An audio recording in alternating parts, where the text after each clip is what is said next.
Hello, everybody. This is another edition of the Gabby Mac Project. Mucho gusto. It's a Friday night.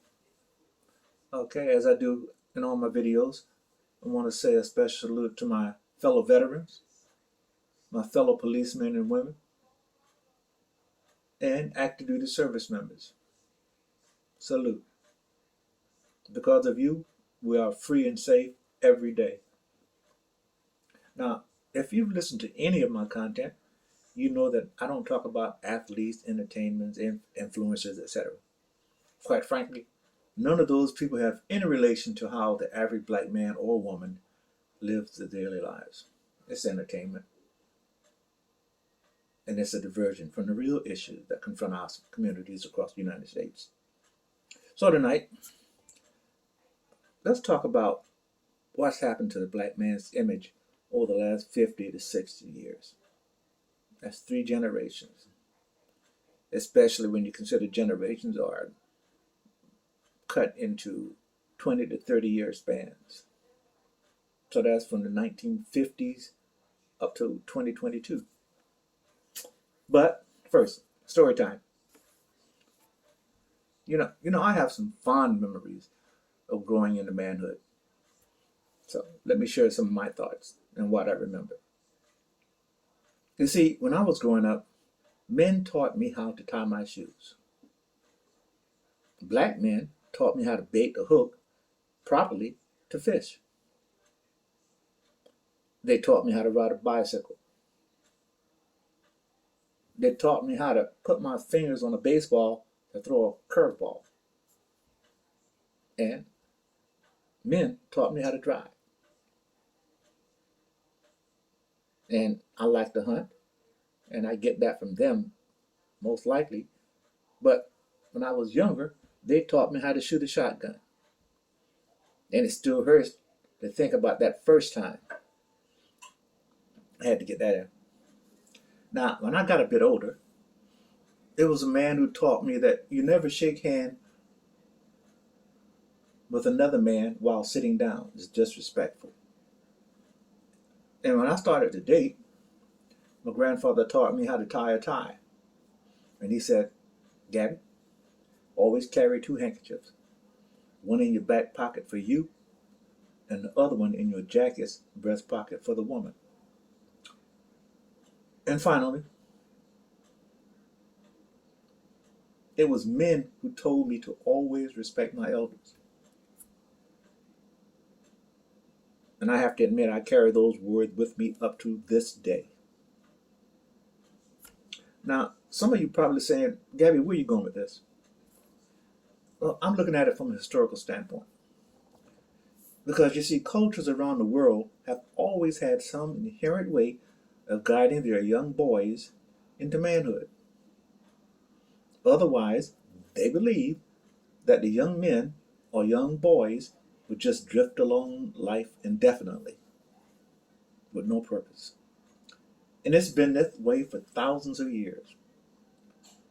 Now here in the United States, at least for the past 60 years or 3 generations, as I said earlier, black men, in my opinion, have just been drifting through life.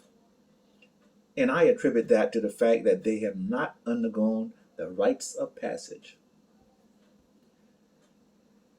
You see, rites of passage show young boys how to become responsible men. You see, no one likes to talk about it, but I will. I believe most of that drifting is the result of not having male figures, especially fathers in the household. Because I believe that if responsible fathers were around, young boys would see what it's like to see someone get up every day and go to work, to see what it's like to provide for a family. And they would also see what it's like to see a man love a woman. But what happens all too often in these single parent households is that the young men turn to their peers, and these peers know as little or less as they do about being a man.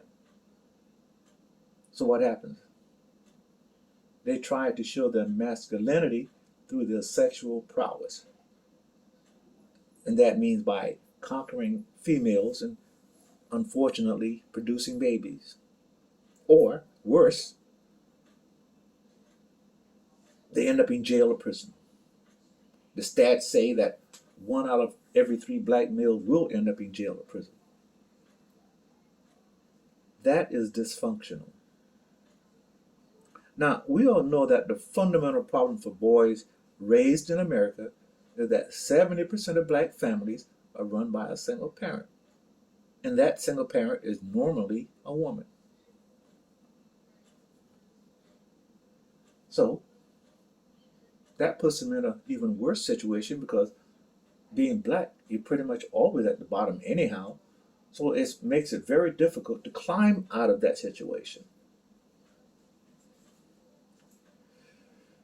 Now, if you do the math, every generation's, like I said, is 20 to 30 years.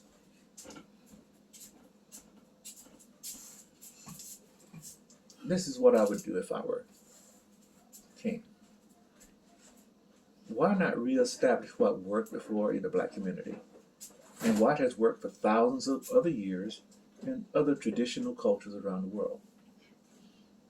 What I'm talking about is some sort of rites of passage.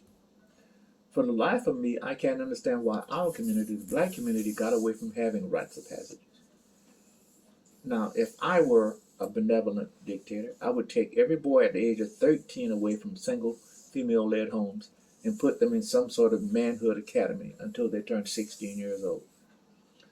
I believe that if we could do this for every young man, it would reduce crime, lower the number of out-of-wedlock births, and reduce the number of young black men going to prison. Because I think we all know that what we're currently doing is not working.